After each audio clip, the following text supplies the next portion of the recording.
session. Everything you know about the Red Hot Chili Peppers is about to change.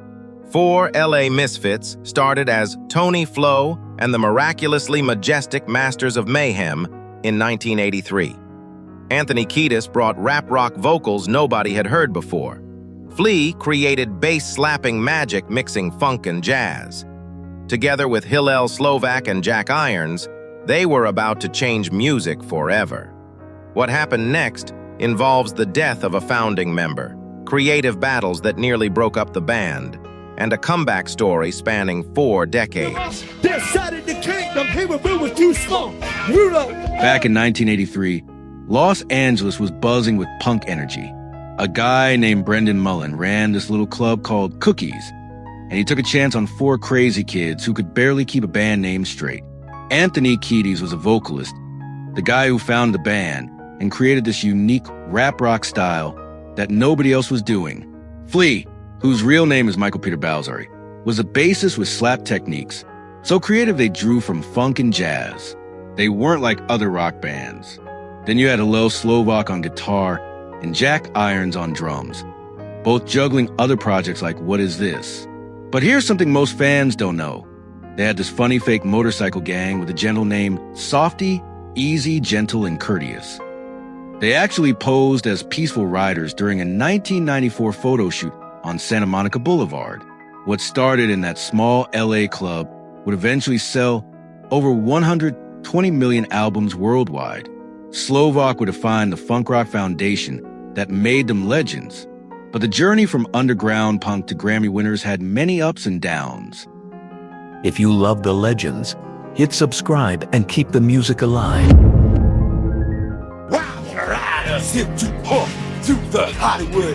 Here's where things get messy.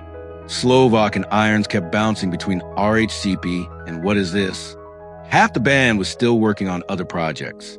So for their first 2 albums, they had to use fill-ins. Cliff Martinez on drums, Jack Sherman on guitar. Not exactly the dream lineup they wanted. But then something magical happened in 1985.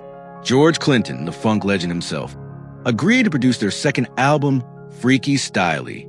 This wasn't just music anymore. This was the political statement. They took Jimi Hendrix's Fire and twisted it into pure funk. Bob Dylan's Subterranean Homesick Blues got the same funky treatment. But the real bold move was a song called Millionaires Against Hunger. They basically called out Reaganomics, singing about rich kids starving while millionaires ignored the problem. Slovak even brought a sitar into Behind the Sun, creating this dreamy, experimental sound that nobody saw coming. This wasn't just rock or just funk. This was something completely new. By 1987, all 4 founding members finally came together for the Uplift Mofo Party Plan, their first album as the real Red Hot Chili Peppers. The energy was electric, the chemistry undeniable. The album included Fight Like a Brave, showing their growing confidence as a complete band. Everything was falling into place with all 4 founding members creating their signature sound. But within months of this creative peak, tragedy would test everything they'd built.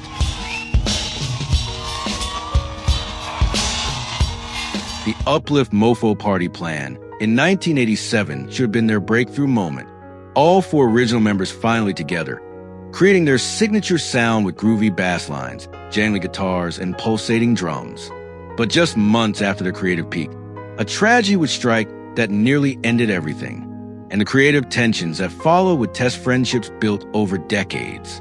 While RHCP was building their reputation with wild, energetic shows, some involving very few clothes, the band members started wanting different things musically. Flea had his vision for more funk elements. Others wanted to experiment in different directions. But what happened during the By the Way recording sessions years later involved jealousy, control, and a near breakup that could have ended everything. Producer Rick Rubin later called it one of the most tense recording situations he'd experienced, requiring a big sit-down to save the band. We'll reveal that shocking truth in just a moment. But first, we need to talk about the tragedy that changed everything in 1988.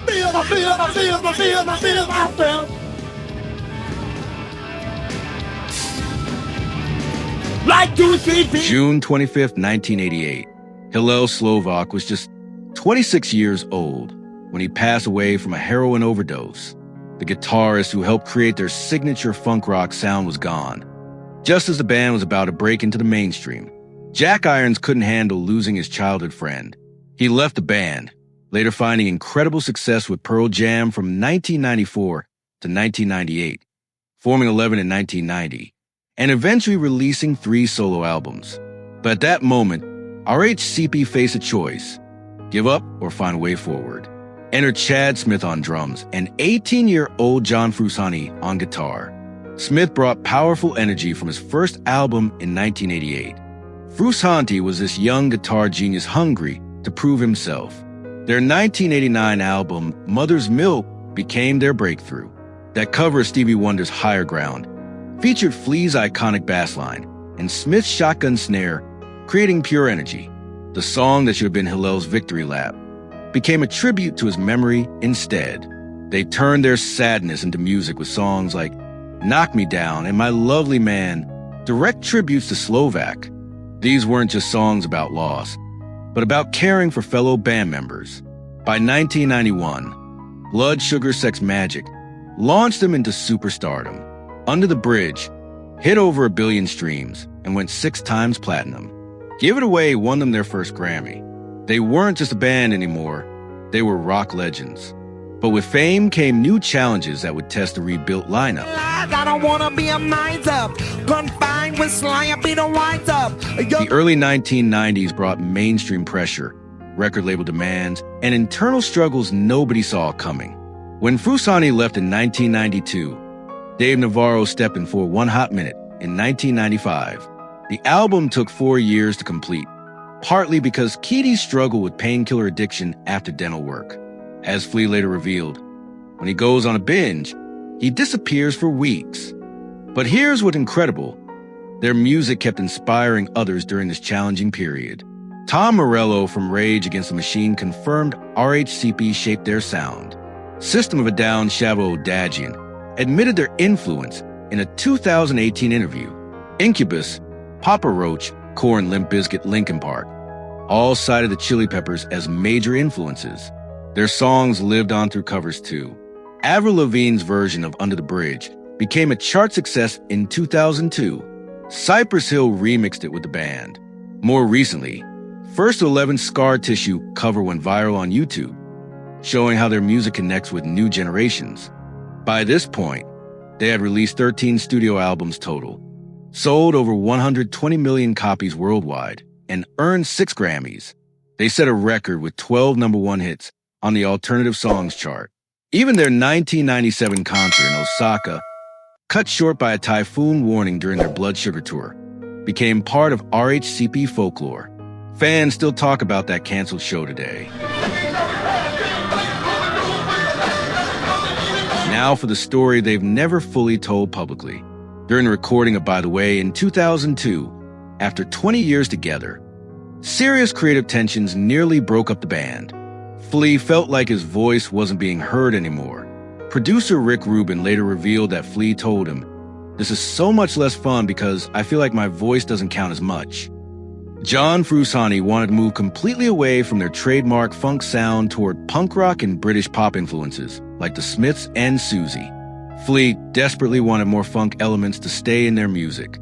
They wanted completely different sounds. The split was so severe that Flea almost quit the band entirely. It took what Rubin called a big sit-down to work things out. During this meeting, they had to decide, was their 20-year friendship worth more than individual creative control? These weren't just bandmates anymore. They were brothers who had survived Slovak's death together, built an empire together, and faced addiction struggles together. The band stuck together through addiction recovery and personal losses. When Flea struggled with opioid painkillers after surgery in 2018, he was open about nearly getting addicted. When Keedy battled his demons throughout the years, the band supported his recovery. The band that almost broke up over creative differences became stronger. That tension actually pushed them to create some of their most successful music. Sometimes I feel like I do. So what happened to the members who left over the years? The results might surprise you. Jack Irons became the most successful post-RHCP member.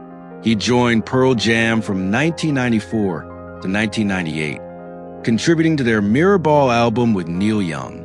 He founded 11 in 1990, worked with the Wallflowers and Joe Strummer, and released 3 solo albums: Attention Dimension, No Heads Are Better Than One, and Blue Manatee.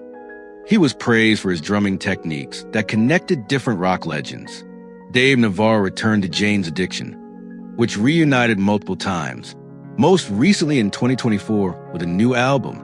He released a solo album, Trust No One, and collaborated with everyone from Alanis Morissette to Nine Inch Nails. Josh Klinghoffer, who replaced Frusani from 2009 to 2019, launched his solo project Plural One with the album To Be One With You. He's been touring with Pearl Jam since 2021 and even joined Jane's Addiction in 2023. The RHCP family keeps expanding. The reunion moments tell the real story, though.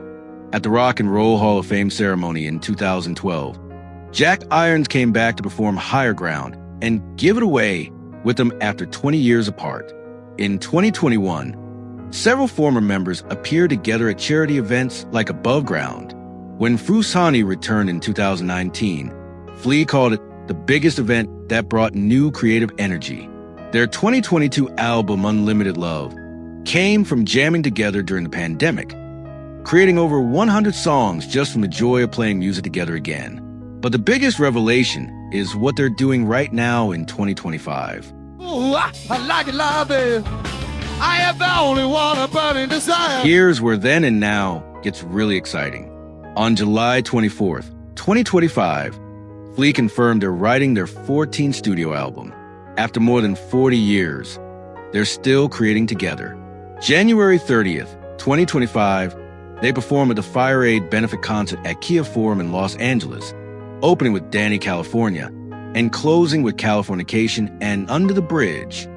Flea told the crowd, "Love you so much, Los Angeles. We love you."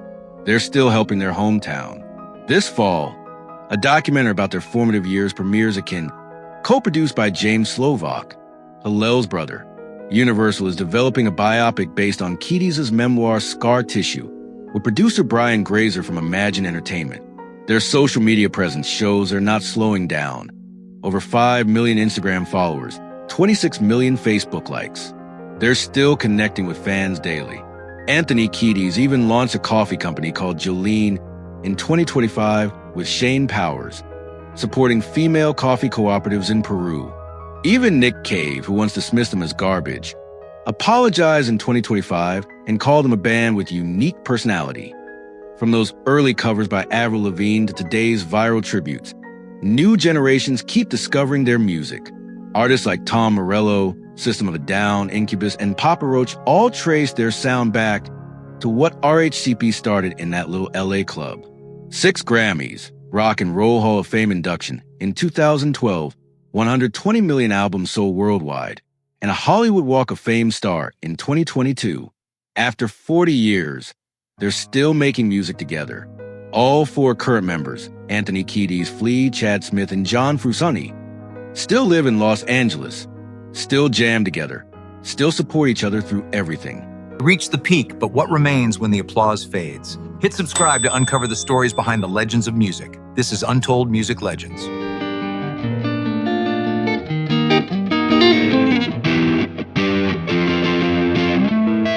What's your favorite RHCP song?